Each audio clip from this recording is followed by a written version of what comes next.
All right, I'm here to tell you, you read that right. Do not do this insane rebuild. Okay? Don't do it. It's just this thing here, we're about 70 hours into this thing. And we're at kind of at the finish line. But this thing consumes a ton of resources. It consumes a ton of time. And for all that, right now we've got a problem where even though everything is working right, the one thing is the motor won't turn when you try to use a throttle. When you write the speed table, it'll click over one at a time. This means that something here is not exactly right. Okay, and then so what we'll do is later we'll plug in the lights from this. As you can see, check out that complicated wiring in there. Okay, that's just over the top.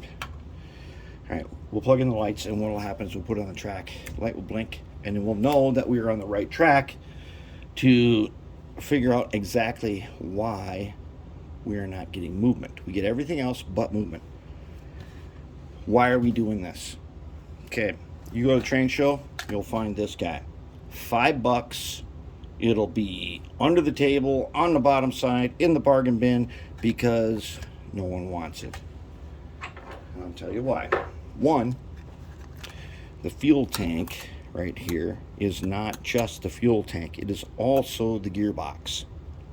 As you can see, this one and the one that's right here, and this is a replacement one I stole off another locomotive.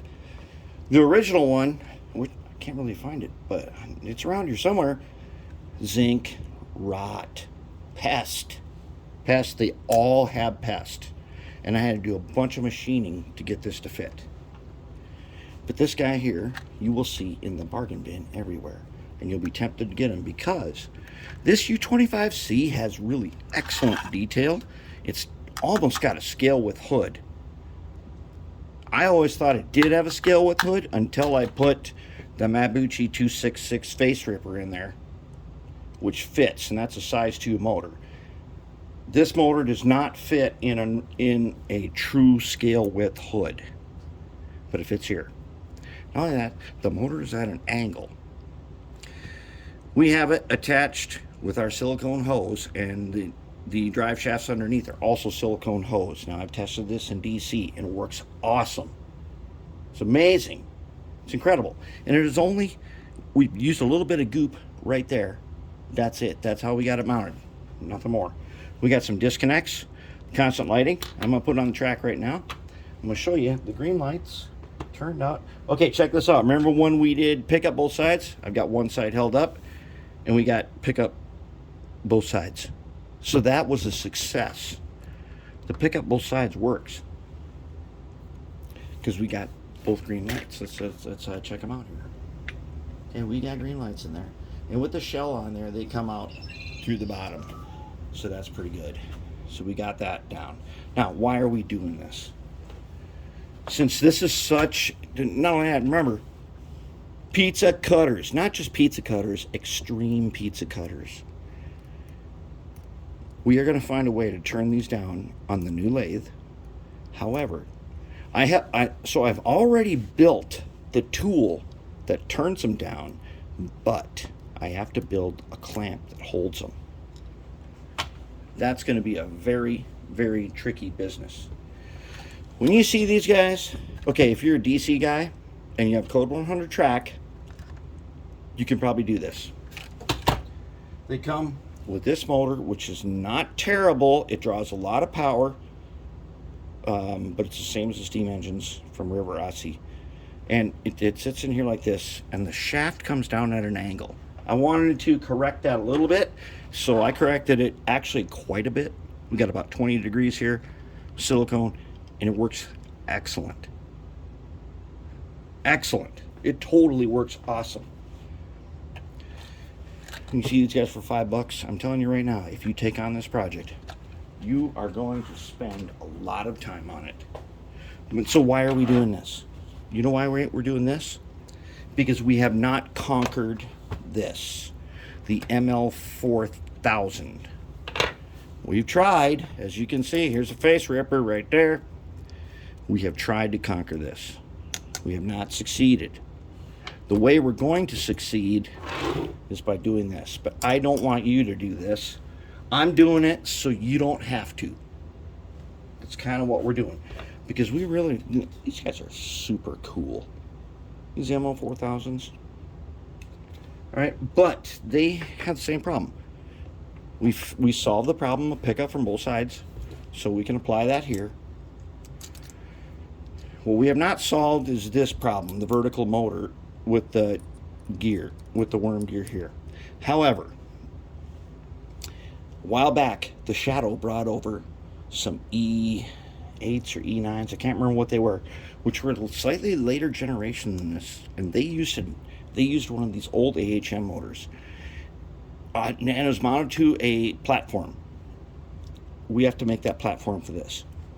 We'll get to that, but in the meantime, look at this. You've got a single nose headlight, which we did in fiber optics. Headlights, okay? You got so much lighting to do, and rear lights. Disconnects. Look, there's 3 resistors in there. Over here, constant lighting. We got to put the capacitor on here yet, but we got to track down the malfunction first. This is an extremely complex thing to do it the way we like to do it. So I'm doing it so you don't have to. But as you can see, I've made PC boards all over the place. There are 3 right here, plus that one and that one, that's 5. Inside here, there's 1, 2, 3, there's 1, 2, 3, 4, 5, 6 more PC boards in here. Let's do that again. There's 1, 2, 3, 4, 5, 6 PC boards in here, and 5, that's 11 PC boards you got to make.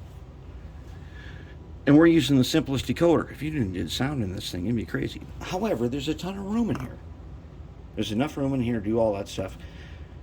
But we've got to solve this thing first. If we can solve this, then we can do this. That's where we're at. This is a tough project. I strongly encourage you not to do this one. It's just ridiculous. Plus, this has pest, and over time, this is going to wear out. And this is not just a fuel tank. It's a gearbox that you have to have. Now, if I was going to rebuild this, what I would do is I would stack some aluminum bar stock to the right height and JB weld it. Then I would machine it on my mill. To get the couplers to fit, I had to do milling. If you were to do this with a file or a Dremel tool, oh man, it would take, that would be a very tricky operation. Fitting the fuel tank required machining. Very tricky operation. You could do it with a file, but it's still, this thing is ridiculously hard to do. So I'm going to do it. I'm going to finish it. We'll have a reveal on it. But I'm telling you now, this insanity right here, something you should think twice before you do it.